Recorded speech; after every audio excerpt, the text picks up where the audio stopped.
राजस्थान विधानसभा चुनाव के नतीजे 3 दिसंबर को घोषित होंगे। 25 नवंबर को यहां वोटिंग हुई, लेकिन काउंटिंग से पहले चुनाव लड़ने वाले नेताओं की हार जीत की अटकलें अब परवान चढ़ने लगी हैं। सबसे ज्यादा चर्चा बीजेपी के उन 7 सांसदों की हो रही है जिन्हें अशोक गहलोत सरकार के खिलाफ चुनाव लड़ाया गया। 7 में से 3 को लेकर चुनाव आयोग की ओर से जारी आंकड़ों पर कयास का बाजार गर्म है।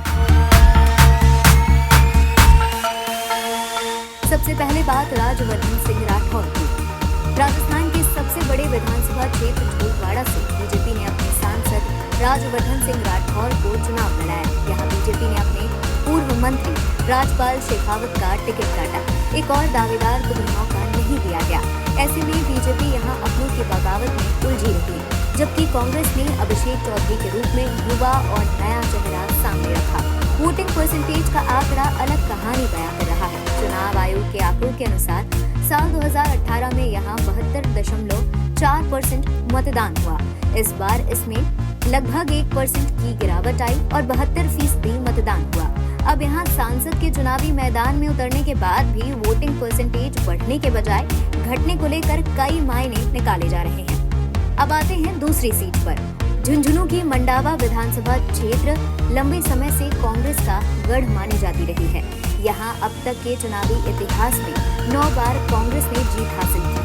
बीजेपी महज 1 बार अपना खाता खोल पाई है। इस बार इस गढ़ में सेंधमारी के लिए बीजेपी ने सांसद नरेंद्र कुमार को मैदान में उतारा। यहाँ कांग्रेस ने रीटा चौधरी को चुनाव लड़ाया और पड़ला उन्हीं का भारी बताया। साल 2018 में मंडावा सीट पर 72% मतदान हुआ।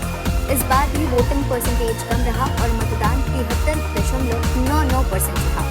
बीजेपी के सांसद नरेंद्र कुमार की कड़ी मेहनत के बाद भी यहाँ के ग्राउंड हालात मुकाबले के नतीजे में उलझे हुए हैं। तीसरी सीट है संचौर।